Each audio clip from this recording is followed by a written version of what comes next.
Hi everyone, welcome back to Kavitha dream home channel. Kunafa ఈజీగా ఇంట్లోనే ఎలా తయారు చేయాలో చూపిస్తాను.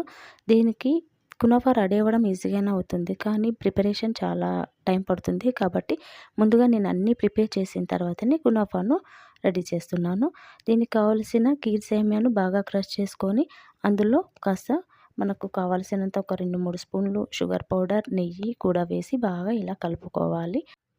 తర్వాత దీనికి కావాల్సిన కస్టర్డ్ పౌడర్ను వాటర్లో కానీ మిల్క్లో కానీ పోసి ఇలా గట్టిగా అయ్యే వరకు కలుపుకోవాలి.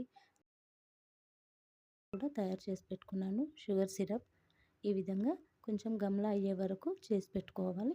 ఈ విధంగా షుగర్ సిరప్ కూడా తయారు చేసి పెట్టుకోవాలి. తర్వాత చీజ్ను కూడా ఈ విధంగా గీరి పెట్టుకోవాలి. నేను ఏ చీజ్ వాడానో చూపిస్తాను చూడండి. ఈ చీజ్ను వాడాను. ఒక బౌల్ తీసుకొని అందులో కొద్దిగా నెయ్యి వేసుకొని అందులో డ్రై ఫ్రూట్స్ను కూడా బాగా రోస్ట్ చేసి పెట్టుకోవాలి. కునాఫాకి ఈ నెయ్యి సరిపోతుంది, లేదా కొద్దిగా ఇంకాస్త నెయ్యి యాడ్ చేసేసుకొని క్రష్ చేసిన కీర్ను ఈ విధంగా ఈవెన్గా స్ప్రెడ్ చేసుకోవాలి. పప్పు గుత్తి సహాయంతో ఈ విధంగా ఈవెన్గా ప్రెస్ చేసుకోవాలి. తర్వాత కింద పెనం పెట్టి పెనం పైన స్టీల్ బౌల్ని ఇలా పెట్టాను. ఇప్పుడు మనం ప్రిపేర్ చేసుకున్న కస్టర్డ్ను ఈవెన్గా స్ప్రెడ్ చేసుకొని గీరు పెట్టిన చీజ్ను కూడా ఈవెన్గా వేసుకొని తర్వాత మళ్ళీ దాని మీద కీర్ వేసుకొని స్టవ్ ముట్టించుకోవాలి. ఒక 5 మినిట్స్ లోపు ఇది అయిపోతుంది. మంట మీడియం ఫ్లేమ్లో పెట్టుకోవాలి. నేను తీసుకుంది రోస్టెడ్ సేమియా కాబట్టి మళ్ళీ రోస్ట్ చేసుకోలేదు.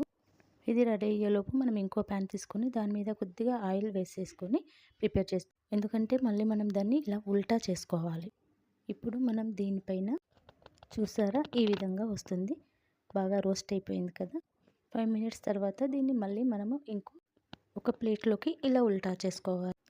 దీనిపైన ముందుగా మనం రోస్ట్ చేసుకున్న డ్రై ఫ్రూట్స్ వేసుకోవాలి.